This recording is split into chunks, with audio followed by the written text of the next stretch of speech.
ఇప్పుడే జీ5 app download చేయండి. చూడండి మీ ఫేవరెట్ టీవీ షోస్ ఎప్పుడైనా ఎక్కడైనా. అమర్ రండి రండి కూర్చోండి. హలో హలో అండి. నమస్కారం. నమస్కారం. కూర్చోండి కూర్చోండి పంతులు గారు.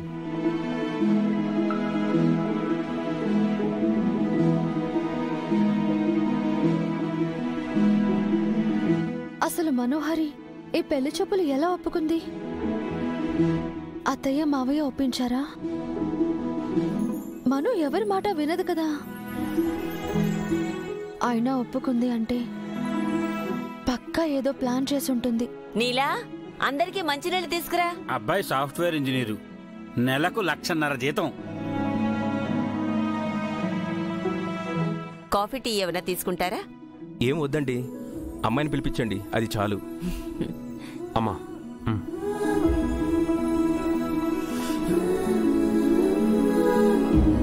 అమ్మా మనోహరి, పెళ్లి కొడుకు వాళ్ళు వచ్చారు, రా అమ్మా.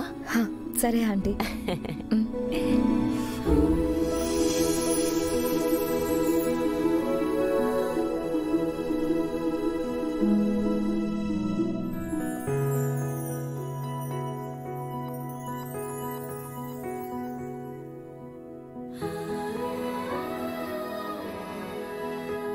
మనో, నువ్వు సరైన మార్గంలో ఉంటే నాకంటే ఆనందించే వాళ్ళెవరూ లేరే.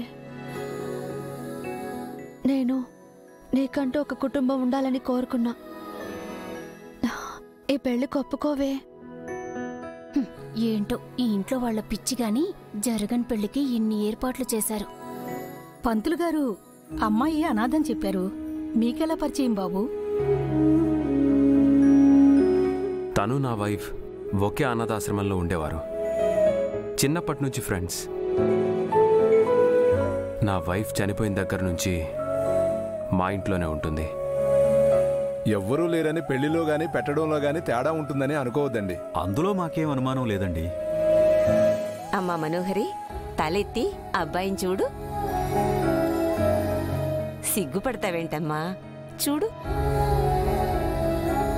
ఓకే, మీరు చూడడానికి చాలా బాగున్నారు, నాకు నచ్చారు. మీ హాబీస్ ఏంటని రెగ్యులర్ క్వశ్చన్స్ అడిగి టైం వేస్ట్ చేసుకోదలుచుకోలేదు. బట్ వన్ క్వశ్చన్, మీకు ఇప్పటిదాకా పెళ్ళెందుకు కాలేదు? ఎవరినైనా ప్రేమించారా?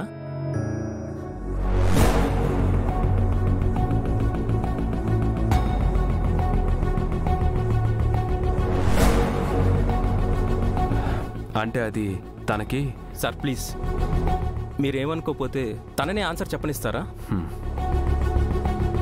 పెళ్ళి కాకుండా మీరిలా భార్య చనిపోయిన అతనితో కలిసి ఒకే ఇంట్లో ఉంటున్నారు, ఎందుకో తెలుసుకోవచ్చా? భార్య చనిపోయిన అతనితో కలిసి ఒకే ఇంట్లో ఉంటున్నారు, ఒకే ఇంట్లో ఎందుకో తెలుసుకోవచ్చా? ఎందుకో తెలుసుకోవచ్చా?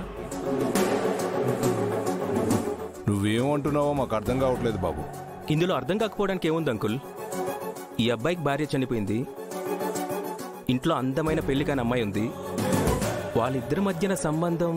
ఈ అబ్బాయికి భార్య చనిపోయింది, ఈ అబ్బాయికి వాళ్ళిద్దరి మధ్యన సంబంధం. నేను వెళ్ళాలి.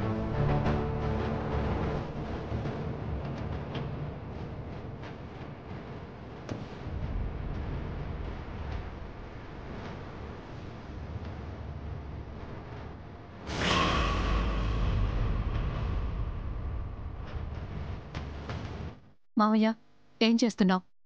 ఏం చేసినా నేను ఆపుతున్నా. అదేం బాగి, నా పెళ్ళాన్ని నువ్వు, నాకు ఆ మాత్రం హక్కు ఉండదా?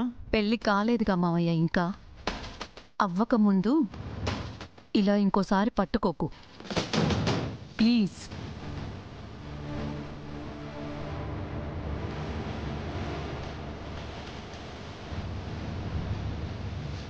సారీ బాగి, అంటే బాబాకి ఇట్లా తెలుగు వచ్చేసరికి నువ్వు ఎవరితో ముంగటుంటే సంతోషిస్తాడు కదా అని నేను అట్లా చెప్పిన. లేదు మావయ్య, పెళ్లి గురించి నాన్న నోటితో చెప్తే ఒకసారి వినాలనుంది. నేను హాస్పిటల్కి వెళ్ళాలి. నేను ఒక్కదాన్ని పంపిస్తే అక్కడ నన్ను తిరుగుతుంది. బండి రిపేర్ చేయించుకొని వెళ్దాం. సరే, త్వరగా కానీ. అమ్మయ్యా, ఎట్లయినా నేను అక్కకు ఫోన్ చేయాలి. నువ్వు ఇక్కడ నుండు, నేను మెకానిక్ పిలుచుకొని వస్తా, సరేనా?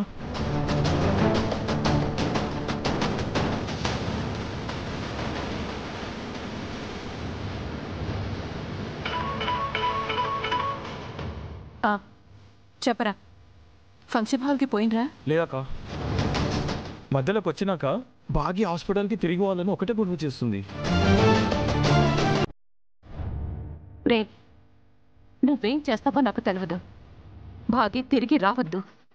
వస్తే ఈ ముసలుడు భాగికి పెళ్లి చేసుకోవద్దని చెప్పేస్తాడ్రా. ఏం చెప్పి నెంటలేదక్క, నువ్వే ఏదో ఒకటి చెయ్యి. సరే, నేను చెప్పింది మాత్రం చెయ్యి.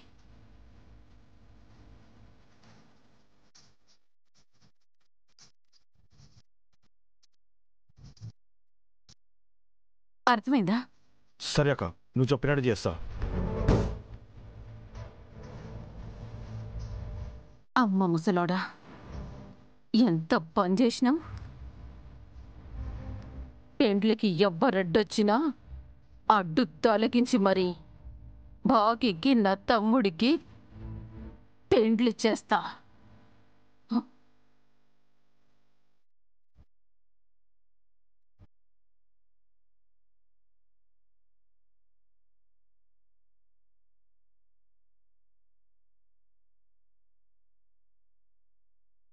ఏవండి, టైం అవుతోంది.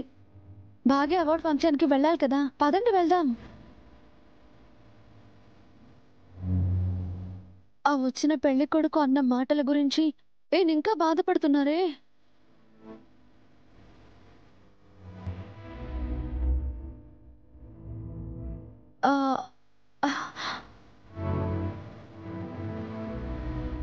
రాథోడ్, నువ్వైనా ఆయనకి భాగ్య గురించి గుర్తు చెయ్యి. రాథోడ్, అందరికీ ఏమైంది? ఎందుకు ఇలా అయిపోయారు? భాగ్య గురించి ఎలా మర్చిపోయారు? రాథోడ్,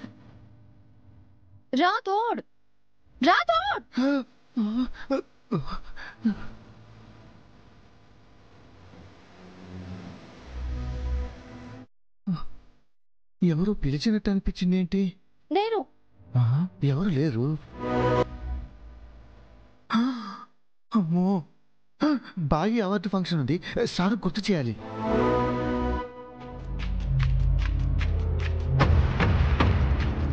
సార్ లేట్ అవుతుంది, స్టార్ట్ అవుదామా? ఎక్కడికి రాథోడ్? అదేనమ్మా, ఆర్జే బాగి అవార్డు ఫంక్షన్కి బయలుదేరదాం అనుకున్నాం కదా.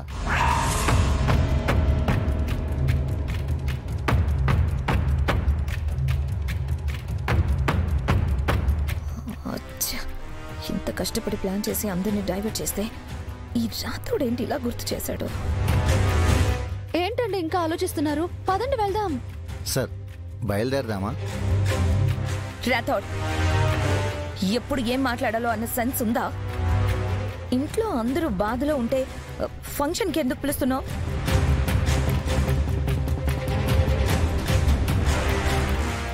జీ5 యాప్ డౌన్లోడ్ చేసి అన్ని ఎపిసోడ్స్ పూర్తి ఉచితంగా చూడండి.